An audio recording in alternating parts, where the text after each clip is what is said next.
ब्राह्मण को भोजन नहीं करा पा रहे हैं, मान लो आप गौ माता को रोटी नहीं दे पा रहे हैं, श्वान को भोजन नहीं दे पा रहे, कौवे को भोजन नहीं दे पा रहे हो, और मान लो गया ब्रह्म कपाली या कहीं पिंडदान नहीं कर पा रहे हो, तिलांजलि तर्पण नहीं कर पा रहे हो, तो एक काम जरूर करना, जल के पात्र में 2 बूंद गंगा जल डालना और वो गंगा जल शंकर को रोज 16 दिन तक चढ़ाइए, पितृदोष समाप्त हो जाए। जब ज्यादा घर में पितृदोष हो ना, ऐसा लगे कि पितृदोष बहुत ज्यादा है, 1 रुपए कमा रहे हैं, 1.25 रुपए खर्च हो रहा है, हाथ में पैसा नहीं टिक रहा, दुकान 4 दिन अच्छी चल रही है, फिर व्यापार डाउन हो जाता है, कोई पैसा लेकर भाग गया, नहीं दे रहा, कहीं कर्जा मात्रा बढ़ गई है, ये पितृदोष के लक्षण है कुछ। इसमें आपके घर में जो भी रुद्राक्ष पड़ा हो, जो भी रुद्राक्ष रखा हो, क्योंकि संभाल के तो आप रखते नहीं, पटक देते हो यहां में, जो भी रुद्राक्ष आपके घर में रखा हुआ, एक पानी के पात्र में उस रुद्राक्ष को डाल दीजिए, उसमें 1 चावल का दाना डाल दीजिए। महाराज, परिंदा जहां होता है, मटका, हंडा या रसोई घर में आपका जो पानी भरने का स्थान होता है, जिसको आरो वारो क्या क्या लगा के रखते हो, उसी के कहीं पास में उस कलश को रख दीजिए, ऊपर से उसको ढक दीजिए। शाम के समय, सुबह रखा 10 बजे से 12 बजे के बीच में, शाम के समय प्रदोष काल में भगवान शंकर का नाम स्मरण कर कर, ओम नमः शिवाय बोलकर, श्री शिवाय नमस्तुभ्यम बोलकर, या महामृत्युंजय मंत्र का स्मरण कर कर, या गायत्री मंत्र का स्मरण कर कर, जो मंत्र आपकी बुद्धि में, विवेक में समाहित हो, उस मंत्र का नाम लेकर राम कृष्ण हरि जो बोल सकते हो, एक घी का दिया अवश्य प्रज्वलित करें, लंबी बाती का। कौन सी बाती का? फूल बत्ती का नहीं, गोल बत्ती का नहीं, लंबी बाती का लगा। बत्ती का मुख दक्षिण की ओर, कहां पर होना चाहिए? दक्षिण की ओर,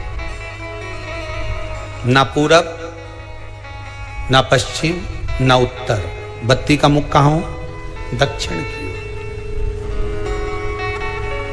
जैसे श्राद्ध पक्ष में ब्राह्मण को जब भोजन कराते हैं तो ब्राह्मण का मुख श्राद्ध पक्ष के भोजन कराते समय अगर पूरब, पश्चिम और उत्तर का होता है तो श्राद्ध के भोजन का फल नहीं मिलता। उसका मुख दक्षिण का होता है तो हमारे घर के जितने भी पितर उस तिथि में गए होते हैं सबको उसका भाग मिल जाता है और पितृदोष समाप्त हो जाता है। इसलिए ब्राह्मण का मुख श्राद्ध पक्ष में भोजन कराते समय दक्षिण का होना चाहिए।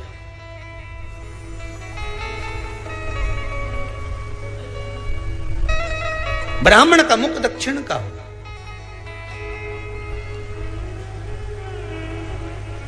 यहां तक शास्त्र कहता है महाराज, अगर गौ माता को श्राद्ध पक्ष में अगर भोजन दे रहे हो तो गाय का मुख अगर दक्षिण का है, गाय का, आपका मुख भले उत्तर का हो, गाय का मुख दक्षिण का हो, आपका मुख भले पूरा पश्चिम कहीं का, गाय का मुख अगर दक्षिण में है, अगर आपने दक्षिण में गाय को खड़ी कर रखा है और दक्षिण में उसका मुख और आप भोजन दे रहे हो तो शास्त्र कहता है कि किसी पिंड की जरूरत नहीं पड़ती, गाय स्वतः कल्याण कर देती है, गौ माता स्वतः कल्याण कर,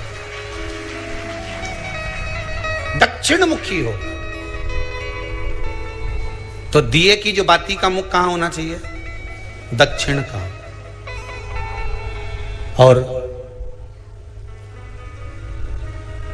दक्षिण का मुख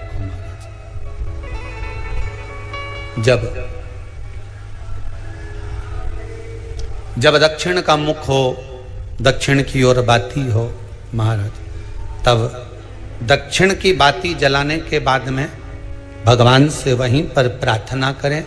जो कलश रखा है उसके ऊपर जो प्लेट रखी है, ढाका गया है, वहां अपना सीधा हाथ रखें और अपने पूर्वजों का, अपने पितरों का स्मरण करें कि मेरे धन को लेकर कोई चले गया, मेरा व्यापार ऐसा चल रहा है, मेरा घर में बच्चों का विवाह नहीं हो रहा, या घर में इतनी अशांति है या तकलीफ है या कष्ट है, ये सब का स्मरण कर कर उस कलश को रात्रि भर रखे रहने दें।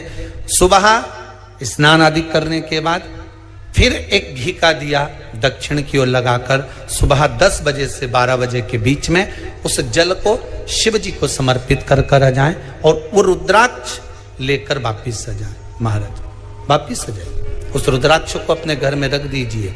वर्ष भर वो रुद्राक्ष आपको कभी बीमारी से नहीं घिरने देगा, कभी किसी जगह खड्डे में नहीं जाने देगा, वो उन्नति की ओर ही बढ़ाएगा। भले कोई भी रुद्राक्ष हो, 1 मुखी से लेकर 14 मुखी, 20 मुखी, 18 मुखी, जो रुद्राक्ष आपके पास में, आप तो उसका स्मरण करिए।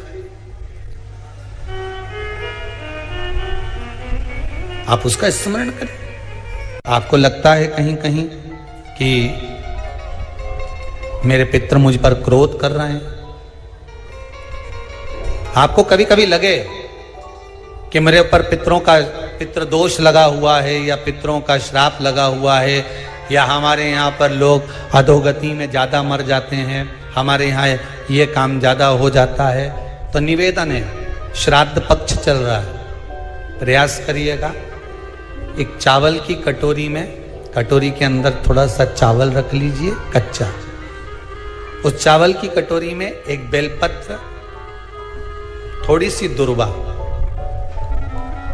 बांधकर पानी का मटका, परिंडा या जहां अपना रसोई घर में जल रखते हो, उस कटोरी को वहां पर 2 दिन 3 दिन तक रख दो। वैसे तो 16 दिन रखो ज्यादा अच्छा था, पर जो दिन अपने को मालूम है 2-3 दिन उसको रख दीजिए। घी का दिया लगाइए। 3 दिन के बाद में उस दुर्वा को, उस बेलपत्र को शिव बाबा को समर्पित कर दो। चावल पूरे घर में घुमाने के बाद चिड़िया को या नदी में या किसी जीव को प्रदान कर दो। महाराज, पितृदोष के निवारण का सुंदर तरीका। कल आपको वो काम नहीं हो रहा है, बहुत दिनों से आप प्रयास कर रहे हो और काम अटका पड़ा हुआ है, तो प्रयास करना। जल के पात्र में थोड़ा सा शहद, गंगा जल उसमें डालकर, ये जो श्राद्ध पक्ष चल रहा है, जिस समय पर, जिस श्राद्ध पक्ष के अंतर्गत, श्राद्ध पक्ष में एक पात्र में जल लेकर उसमें थोड़ा सा शहद, गंगा जल डालकर भगवान शंकर को कुंदकेश्वर महादेव के नाम से, कौन से महादेव? कुंदकेश्वर, क्योंकि विदल और उत्पल, इन दोनों असुरों ने, राक्षसों ने जब बहुत उपद्रव मचाया, अब ठीक है, जब बहुत उपद्रव मचाया, तब माता जगतजननी के कहने पर कुंदुक का प्रहार कर कर इन दोनों राक्षसों का संहार करा था। तो शिव जी का नाम कुंदकेश्वर पड़ गया था। क्या नाम पड़ा था? कुंदकेश्वर।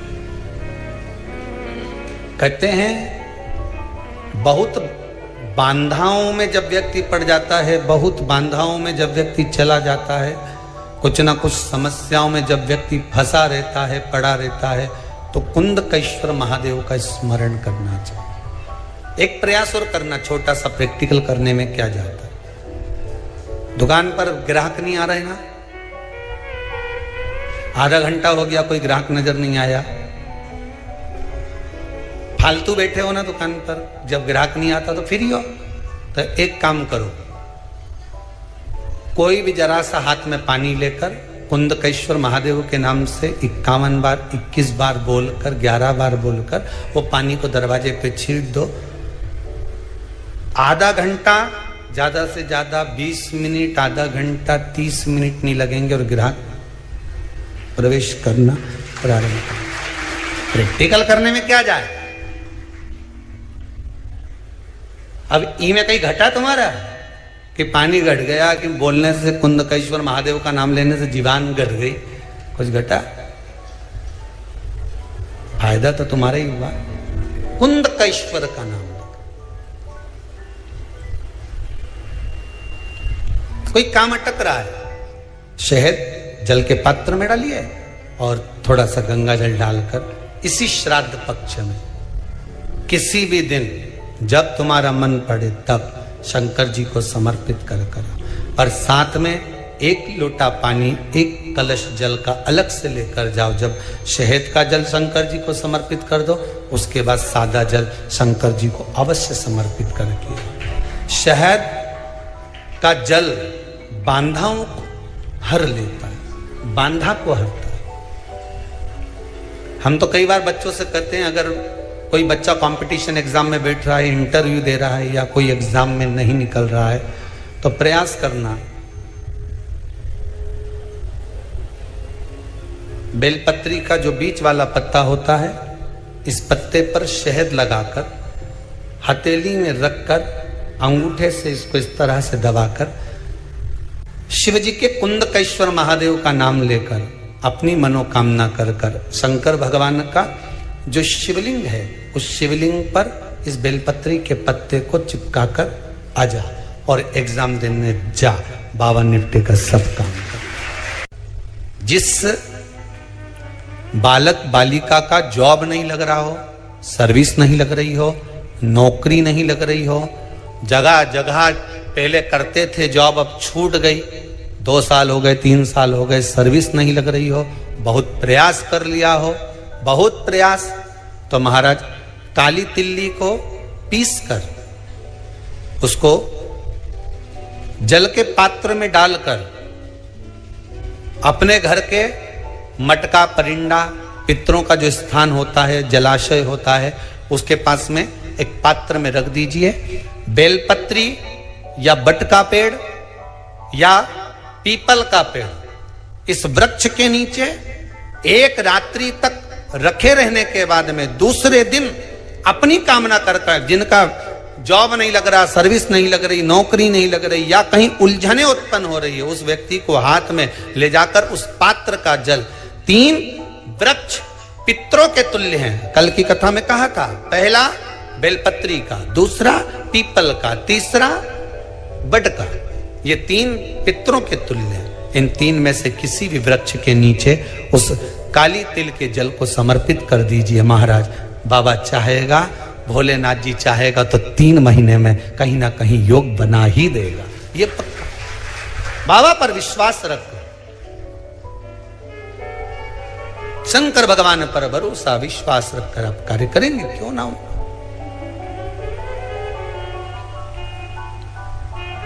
श्राद्ध पक्ष में महाराज पीपल के पेड़ के नीचे मात्र काली तिल्ली का पानी ही डाल देने से पितृदोष का निवारण हो जाता है। किसी लड़के की लड़की की विवाह शादी नहीं हो रहा हो, मंगल विवाह नहीं हो रहा हो, पानी के लोटे में थोड़ा सा काला तिल डालकर श्राद्ध पक्ष में पीपल के पेड़ के नीचे चढ़वा दीजिए। महाराज पितरों की शांति होती है, घर में मंगल कार्य होता है, मंगल कार्य हो जाता है, पितृदोष का निवारण होता है।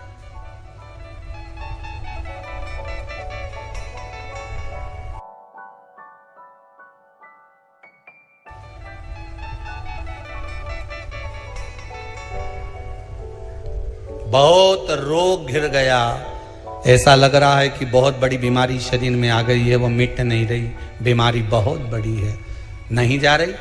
सरसों का फूल भगवान शंकर को चढ़ाना प्रारंभ कर दो। सरसों तो आप अपने घर के अंदर भी बो सकते हो, उसमें पीला फूल आ ही जाता है, शिव जी को चढ़ाना चालू कर दो, बीमारी समाप्त होना प्रारंभ। शिव को समर्पित किया गया एक एक भाग, एक एक भाग। महाराज लगे ऐसा कि घर में शांति नहीं है, सुख लक्ष्मी तो है, परिवार भी छोटा है पर शांति नहीं। जब देखो जब किसी ना किसी का मुंह चलता रहे, क्रोध में बोलते रहें, शब्दों के तीर चलते रहें, शांति नहीं है। प्रयास करिए। श्राद्ध पक्ष में जिस समय पर ब्राह्मण को भोजन करने के लिए बिठाएं, या श्राद्ध पक्ष के अंतर्गत ब्राह्मण जब घर में भोजन ग्रहण कर रहा हो, उस समय पर थोड़ा सा कोई सुगंधित पदार्थ, इत्र आदि, पानी के मटके के पास, परिंडे के पास में, जलाशय के पास में उस इत्र को थोड़ा सा कोई रुई में रखकर छोड़ दीजिए। घर में कभी क्लेश नहीं हो सकता, शांत का माहौल हो जाए। पितृपक्ष में किया जाए, पितृपक्ष। और एक बात और अच्छे से ध्यान रखिएगा, आप ब्राह्मण को भोजन कराएं ना कराएं, आपने धूप छोड़ी ना छोड़ी वो पता नहीं, गाय को रोटी दी ना दी, स्वान को भोजन दिया ना दिया, कौवे को भोजन दिया ना दिया, चलेगा। पर जिस दिन अमावस्या के दिन पितृपक्ष समाप्त हो, उस दिन प्रदोष काल में, प्रदोष के समय पर, प्रदोष काल में शाम के समय पर जाकर किसी भी नदी, तालाब, बावड़ी, कुआं, कहीं ना कहीं जो आपके पास में हो, वहां पर एक घी का दिया, बत्ती का मुंह दक्षिण की ओर कर कर अवश्य जला कर जाना। सारे पितृदोष समाप्त हो जाएगा, सारा पितृदोष समाप्त। अमावस्या के दिन किसी भी जलाशय के पास में, नदी, तालाब, बावड़ी, कुआं, जो आपके शहर में, आपके गांव में, आपके नगर में हो, वहां जाकर लगा दे। अगर नदी, तालाब, बावड़ी, कुआं नहीं है तो पीपल का वृक्ष हो या बेलपत्री का वृक्ष हो या बट का वृक्ष हो, उसके नीचे लगा दो प्रदोष काल में। पर अमावस्या के दिन लगाएं जरूर। क्यों? क्योंकि अमावस्या 16 दिन तक पितृ मृत्यु लोक में आने के बाद में भोजन ग्रहण करते हैं। अमावस्या के दिन पितृ शाम के समय प्रदोष काल में शंकर भगवान का नाम जाप कर कर नदी, तालाब, बावड़ी पर पानी पीने जाते हैं। वहां से जल का आचमन कर कर पितृ अपने लोक को चले जाते हैं प्रदोष काल के समय पर। इसलिए प्रदोष काल में जलाशय के पास में, बावड़ी, कुआं, नदी, तालाब के किनारे पर दिया लगाया जाता है दक्षिण की ओर मुख कर कर बत्ती का। तो पितृ आशीर्वाद देते हुए जाते हैं कि फलो फूलो, आगे बढ़ो, उन्नति करो, तरक्की करो। ये पितरों का आशीर्वाद रहता है, पितरों का वर रहता है। आप देंगे उसको मिलेगा, कुछ करा ना करा।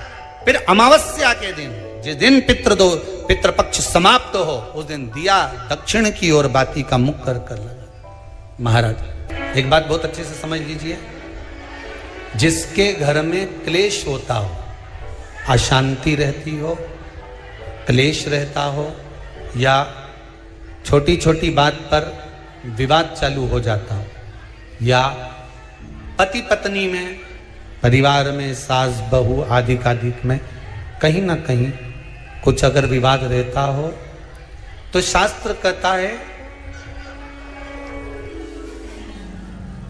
ऐसा बेलपत्री की डंडी रहती है ना, बहुत ध्यान दीजिएगा महाराज। श्राद्ध पक्ष की कथा चल रही है, शिव महापुराण आज विराम की ओर है, ध्यान दीजिएगा। जैसे ये बेलपत्री की जो डंडी होती है, डंडी का जो भाग होता है बेलपत्री की, ऐसा बेलपत्री की 7 भाग ले लो, मतलब बेलपत्री 7 ले लीजिए। 7 बेलपत्र लेकर कच्चा जो सूत होता है ना, कच्चा सूत जो जानते पेड़ पौधे में माताएं लपेटती हैं, धागा जो होता है ना सफेद कलर का कच्चा धागा, जो बड़ में, पीपल में और आंवला आदि में लपेटा जाता है, कच्चा सूत, उसको शंकर भगवान और माता पार्वती का स्मरण कर कर नंदी के, जो नंदी होता है, नंदी के राइट भाग में, नंदी का एक पांव ऊंचा होता है, आपने देखा होगा आगे का पांव ऊंचा होता है, बैठते समय नंदी का एक पांव ऊंचा है, एक पांव नीचे की हो जाता है। तो नंदी का जहां पांव ऊंचा है, उस ऊंचे पांव के पास में बैठना है। कच्चे सूत पर उस बेलपत्री के जो 7 गुच्छ हैं, 7 जो बेलपत्री के भाग हैं, 7 बेलपत्री हैं, उसको अपना नाम गोत्र स्मरण कर कर उस कच्चे सूत को लपेटना है। महाराज लाल कलर का चंदन उस बेलपत्री के पत्ते में जो अग्रभाग होता है, सबसे आगे का भाग, सातों में लाल चंदन लगाना है। महाराज उस चंदन को लगाकर आप प्रदोष के दिन, प्रदोष काल में शंकर भगवान को समर्पित अगर करते हैं तो जिस घर का गोत्र बोला है उस घर में कभी क्लेश नहीं हो सकता, उस शांति का अनुभव कर, उसमें क्लेश नहीं हो सकता। एक धागा होता है पक्का धागा, एक धागा होता है कच्चा धागा। बहुत ध्यान दीजिएगा महाराज, पक्के धागे से नहीं लपेटना सफेद, कच्चा जो धागा पीपल में, बड़ में या आंवला आदि में जो हम लोग लपेटते हैं पूजन करते समय, वो कच्चा धागा। और एक बात और आपको कहने, ध्यान दीजिएगा,